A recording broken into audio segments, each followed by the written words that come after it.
Thanks so much. I'll just start off here by introducing myself to our audience. I'm David Gilliam, a professor of marketing at UA Little Rock, and we're joined today by Stacy Hamilton, a longtime local realtor here in Little Rock, and she's going to tell us some things about her time at UA Little Rock and about her career since then, and hopefully you will be able to get a lot out of this. So, Stacy, first of all, thanks so much for taking the time to be with us.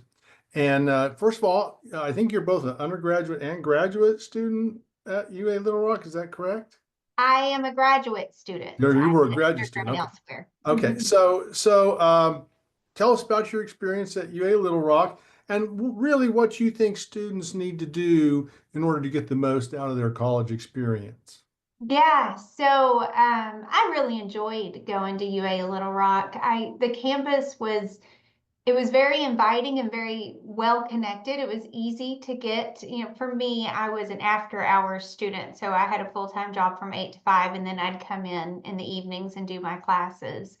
And I always felt very comfortable with that. I felt I could easily park and get to my building, and I could come in after hours and weekends and do projects and the things that I needed to do. And it just felt so easy to use for me. My undergrad was at a large university in Texas where it was not as easy to maneuver around. So for master level work, I really appreciated the size of the campus and how easy it was to navigate the campus at that time. Right. So what do you think that an advice you would have, especially for undergraduates? What kind of things do you think they need to be doing during their time here at UA Little Rock to prepare themselves for success in their lives and their careers?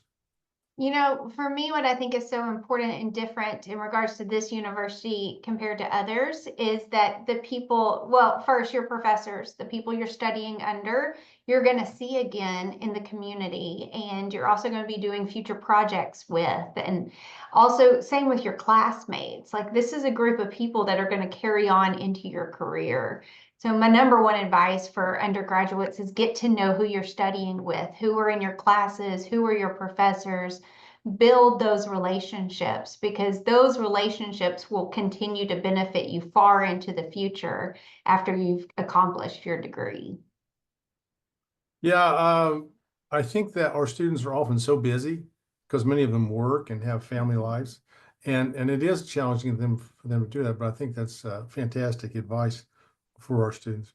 Okay, so tell us a little bit, after you got out of that, there's probably a gap between your undergrad and your graduate work. So tell us about what your experience was getting out of undergrad, trying to establish yourself in a career, and then as you moved on and got graduate education, how that maybe changed your career and those kind of things, so students can kind of begin to grasp what are the handholds they need to get a hold of to get a career and develop it and move through life.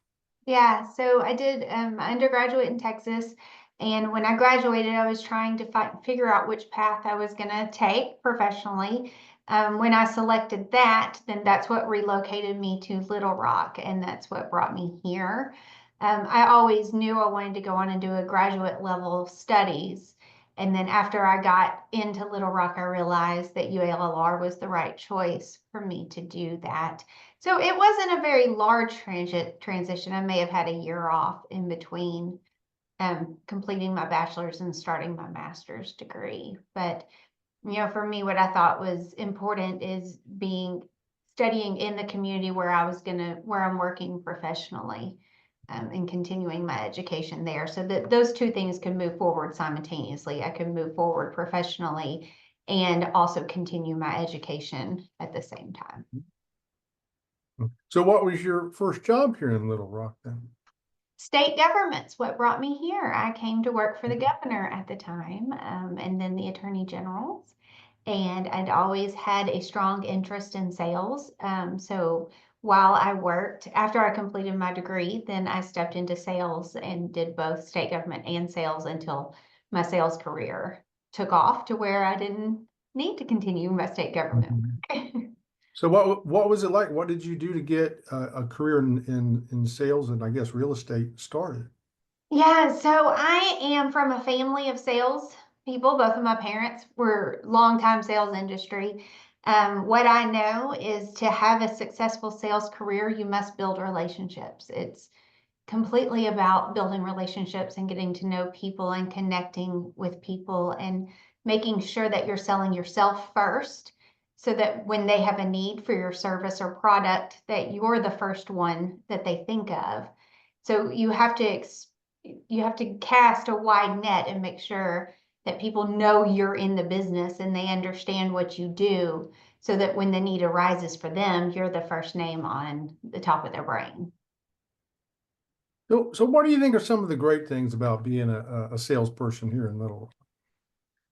The community is so connected. I say all the time, when I lived in Austin, Texas, I was lost in a sea of people.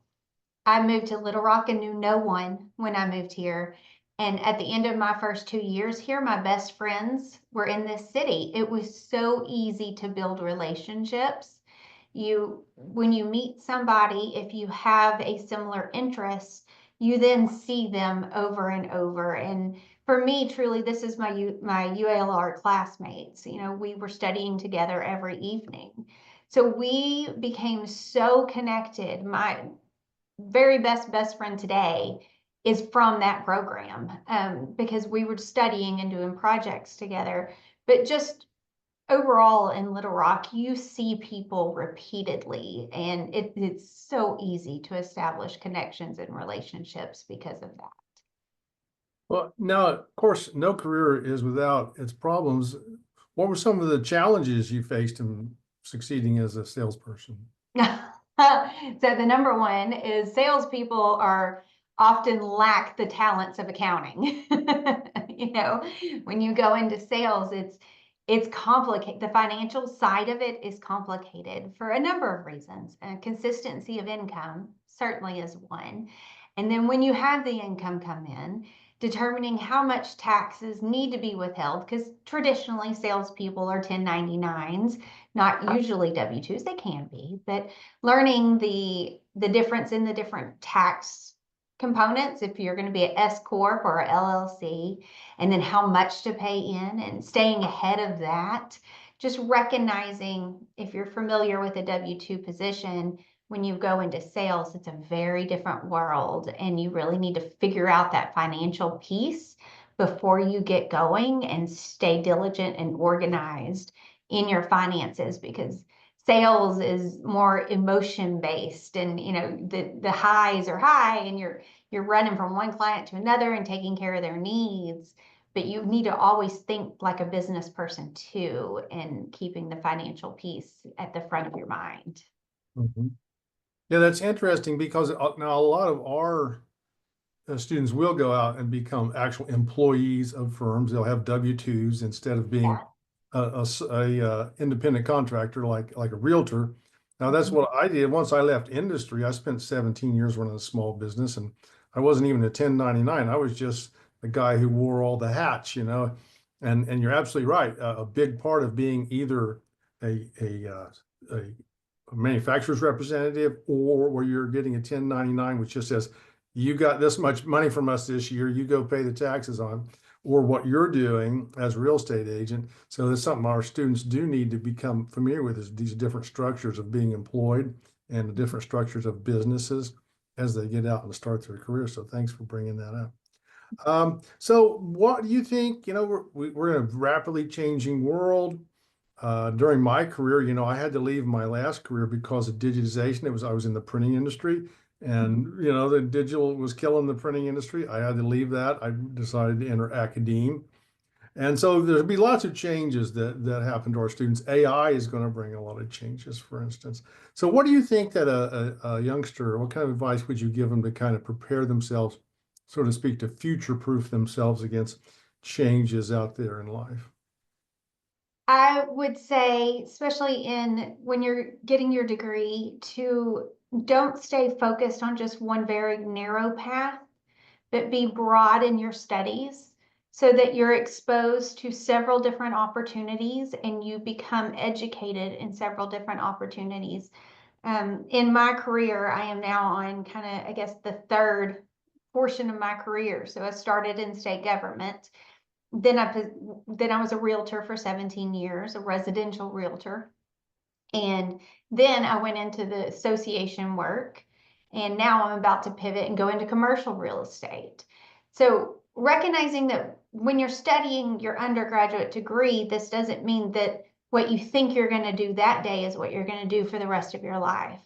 So take classes and get certificates, make a broad array of talent and interests, really dive into different areas so that you're ready to pivot as your future pivots and as opportunities change.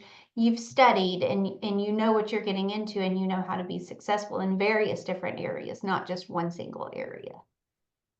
I really appreciate you saying that, Stacy, because sometimes we preach lifelong learning to our students and becoming observational as they go out into their lives about the things they learned in the classroom, because they'll learn a lot more doing that than they can in the time they spend with us, because they get thousands of hours of exposure out there. If they'll just use the skills we're teaching them to be observational, they'll learn a lot more that way. So, Mm-hmm. well, Stacy, I can't thank you enough for taking a few minutes out to give some insights from your successful career for our students. And I know they're going to get a lot out of it. And thanks very much. You have a great day, okay? Absolutely. Thank you for asking. I enjoyed it very much. You too. Great. Bye-bye. Bye.